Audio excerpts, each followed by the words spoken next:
और हमारे साथ अब राज्यसभा सांसद राकेश सिन्हा जुड़ गए हैं। राकेश जी, बहुत बहुत धन्यवाद समय देने के लिए। जो आज प्रधानमंत्री ये वीडियो कॉन्फ्रेंसिंग कर रहे हैं, विपक्ष आज यही कह रहा है, कुछ देर कर दी, पहले करनी चाहिए थी।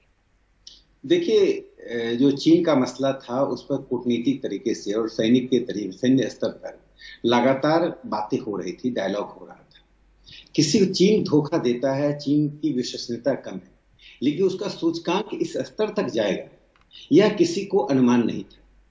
चीन ने 2013 में समझौता किया, उसके पूर्व समझौता किया कि बॉर्डर पर पेट्रोलिंग कैसे होगी, एक दूसरे की सेना में यदि झड़प होती है तो उसका मुकाबला कैसे होगा। यदि इन सभी समझौतों पर वो लागू करते करते अचानक धोखा दे देते तो यह नहीं मानना चाहिए कि कूटनीति की विफलता है, यह सरकार को इसको पहले बताना चाहिए था। तो मुझे लगता है कि सरकार ने उचित समय पर बैठक बुलाई है, जब चीन ने एक ऐसी हरकत की जिस हरकत को पूरी दुनिया नकार रही है और भारत में एक आक्रोश का माहौल है, तो इसमें औपचारिक रूप से सभी पार्टी के लोगों को बुलाया गया। जी राकेश जी, विपक्ष का ये कहना है, विपक्ष का धर्म होता है कि सरकार पर सवाल उठाए। वो अगर सवाल उठाते हैं, उनका ये कहना है कि जो हमारे जो 20 जवान थे, वीर गति प्राप्त हुए, जाबाज हमारे थे, उनको शायद हम नहीं खोते अगर समय रहते कदम उठा लिए जाते। क्या ऐसा है?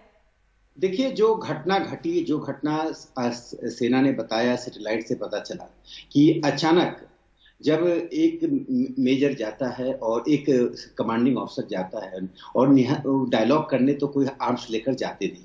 और जो मैंने उस बॉर्डर पर देखा है कि जो दोनों तरफ से पेट्रोलिंग होती है, लोग एक दूसरे को जानते हैं, एक दूसरे को सैल्यूट करते हैं, बल्कि कई बार एक दूसरे को फेस से बहुत परिचित हो जाते हैं। मैंने बात भी की है वहां बॉर्डर पर जाकर। तो ऐसी स्थिति में उनको यदि अंदाज होता कि चीन इस प्रकार का आक्रमण करेगा, सेना को इसको भली भांति इसका आभास होता है, लेकिन नहीं था। चीन ने एक नई प्रकार की संस्कृति को बॉर्डर पर जन्म दिया कि पेट्रोलिंग के समय भी बिना आर्म्स का यूज किए, मध्ययुगीन आर्म्स का यूज करके सामने वाले को मारो, आप चाहे बंदूक से मारे या किसी आर्म्स से मारे। चीन ने यह एक कृतज्ञता की है और यह इस कृतज्ञता को हम किसी भी रूप से नीतिगत चीजों से नहीं जोड़े। दूसरी राकेश जी, चीन को तो हम जानते हैं, चीन को हम जानते हैं और पूरा देश मिलकर उसका मुकाबला करेगा और तमाम कूटनीतिक और तमाम राजनीतिक एक सामंजस्य, एक राय बनाने की प्रधानमंत्री ने कोशिश की है आज। और विपक्ष का यही कहना था देरी से हुई, लेकिन जो मैं सवाल, विपक्ष का जो एक ये रुख था, इसलिए उनका देरी से कहना, ये उनका जो आरोप था ये था कि जब कारगिल हुआ था 1999 में, अटल बिहारी वाजपेयी ने सोनिया गांधी को बुलाकर, तमाम और विपक्ष के लोगों को बुलाकर जानकारी दी थी। तो ये जो एक रुख में बदलाव है, विपक्ष को साथ लेना मतलब अपने आप पूरे देश को साथ ले रहे हैं, सब में भरोसा, हमारी सरहदों की चिंता तो पूरे देश को है। तो इसलिए अगर विपक्ष ये सवाल पूछ रहा है क्योंकि अटल बिहारी वाजपेयी ने ऐसा किया था, तो अभी विलंब क्यों? देखिए, कारगिल और अब की स्थिति में अंतर है। कारगिल में हमें एक धोखा हुआ था, लेकिन युद्ध आरंभ ही हो गया था। हमने युद्ध का प्रतिकार करना शुरू किया और बैठक बुलाई गई। आज युद्ध की स्थिति नहीं थी। डोकलाम में आपने देखा 73 डेज तक यह फेस ऑफ चला और 73 डेज के बाद भारत ने सफल कूटनीति के द्वारा चीन को वापस भेजा और हमने युद्ध की स्थिति को टाला। यहां तो किसी भी तरह से युद्ध की स्थिति नहीं थी। भारत लगातार कोशिश करता रहा कि अपने पड़ोसी चीन के साथ आर्थिक क्षेत्र में, सामरिक क्षेत्र में, हर क्षेत्र में हम मिलजुल कर काम करें। एक बात जो आपने प्रश्न उठाया, मैं उसका जवाब देता हूं। देखिए, लोकतंत्र में प्रश्न करने का अधिकार है और विपक्ष को प्रश्न करना भी चाहिए। मीडिया को भी प्रश्न उठाना चाहिए। सरकार की कुछ गलतियां हैं, नीतिगत कमियां हैं, उसको भी उठाना चाहिए। नहीं उठाने से लोकतंत्र नहीं चलता है। लेकिन जो सवाल उठता है, ऐसे संवेदनशील समय में प्रश्न का प्रारूप क्या होता है, निधि जी, यह महत्वपूर्ण। यदि प्रश्न का प्रारूप अपने विरोधी देश या शत्रु देश के उन दावों को समर्थन में होता है जो दुनिया के सामने आपको नीचा दिखाता है, और सरकार को आप उस तरह से उन चीजों को पूछते हैं जो सच्चाई नहीं है, हकीकत नहीं है। जैसे चीन ने भारत की जमीन हड़प ली। राकेश जी, मीडिया ने भी अपनी जिम्मेदारी निभाई। हम जानते हैं कि आज हमारे 10 जाबाज वापस भी आ गए हैं और मीडिया को भी पता था, लेकिन जब तक सरकार ने नहीं कहा, ये सब आधिकारिक तौर पर एक तरह से नहीं संकेत मिले, मीडिया ने भी अपनी जिम्मेदारी निभाई, विपक्ष ने भी जिम्मेदारी निभाई और हम सबको अपनी जिम्मेदारी निभानी चाहिए। बहरहाल राजनीति की बात हो रही, क्योंकि आज प्रधानमंत्री ने तमाम विपक्षी दलों से बातचीत की है। और मैं इसलिए सिर्फ विपक्ष की बात करना चाह रही हूं क्योंकि विपक्ष ने सवाल सरकार से उठाए। अगर कांग्रेस की अध्यक्षा सोनिया गांधी कहती हैं कि 5 मई से 6 जून के बीच बहुमूल्य समय गंवाया गया, क्या कहेंगे आप इस आरोप पर? देखिए, सोनिया जी के इस आरोप में और इस तरह की शिकायत में कोई दम नहीं है। सरकार ने कोई समय नहीं खोया है। सरकार ने अंतर्राष्ट्रीय स्तर पर, देखिए, चीन से लड़ाई आजकल सिर्फ मध्ययुगीन तरीके से आमने सामने बंदूकों से ही नहीं होता। किसी देश को आइसोलेट करना, जैसे पाकिस्तान को हमने जम्मू कश्मीर के मामले में पूरी दुनिया में आइसोलेट कर दिया और पाकिस्तान को उस मुद्दे पर कोई समर्थन नहीं मिला और पाकिस्तान एक तरह से हार गया। हमेशा बंदूक और गोली चलाकर, तोप चलाकर ही नहीं होता है।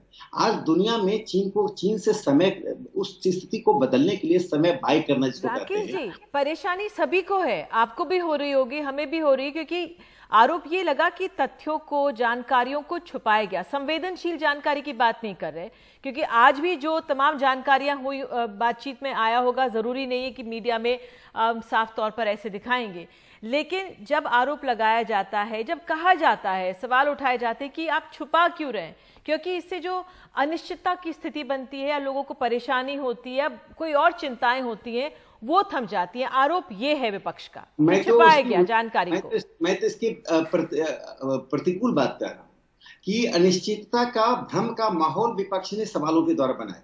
जो हकीकत नहीं था उस हकीकत को प्रचारित करके, जो मैं कहता हूं महाभारत में शल्य की भूमिका जो निभाया था शल्य ने, वही भूमिका आप निभा रहे हैं। आप करें भारत की जमीन पर कब्जा कर लिया। मैं एक घटना बताना चाहता हूं निधि जी, इसको ध्यान से सुनना चाहिए सब लोगों को, कि यूपीए सरकार के समय श्याम शरण जो रक्षा सलाहकार समिति के अध्यक्ष थे, वो उन्होंने एक रिपोर्ट दी जिसमें कहा 540 किलोमीटर या 640 किलोमीटर भूमि पर चीन ने कब्जा कर लिया। ये मीडिया में रिपोर्ट आई विश्वसनीय सूत्रों का आधार पर। बाद में सरकार ने और श्याम शरण दोनों ने खंडन किया।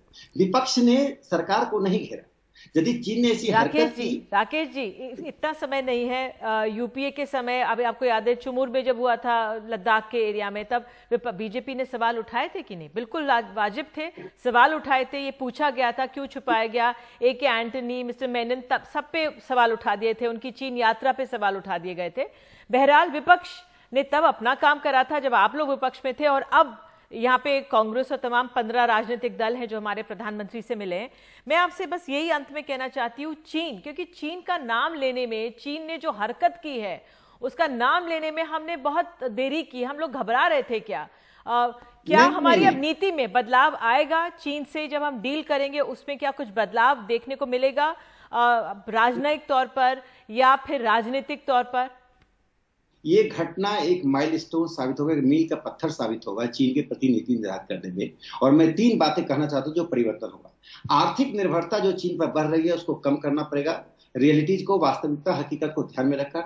और चीन का बहिष्कार एक जन आंदोलन का रूप ले रहा है। सरकार भी इस पर एक तरह से संकेत दे दिया, आत्मनिर्भरता का नारा देकर प्रधानमंत्री जी ने दिया। दूसरा जो महत्वपूर्ण परिवर्तन होगा, हम अपने बॉर्डर पर, देखिए निधि जी, इस बात को समझ लीजिए, 30 सेकंड का मुझे इसमें समय दीजिए, कि AK एंटोनी जी ने स्वयं सदन में कहा था कि हमने बॉर्डर पर कोई तैयारी नहीं की। ये तथ्यात्मक चीज है, मैं कोई एग्जेगरेशन नहीं कर रहा हूं। मोदी जी के आने के बाद 2014 से 2020 मई तक आज बॉर्डर पर हमने सारा इंफ्रास्ट्रक्चर तैयार कर लिया। आज भी काम हो रहा है। चीन के घबराहट, बौखलाहट का ही बड़ा कारण है। तीसरा जो महत्वपूर्ण परिवर्तन होगा, भारत दुनिया की राजनीति में जो एक नई रणनीति तैयार कर रहा है, जो उसकी भूमिका बढ़ रही है चीन को आइसोलेट करना।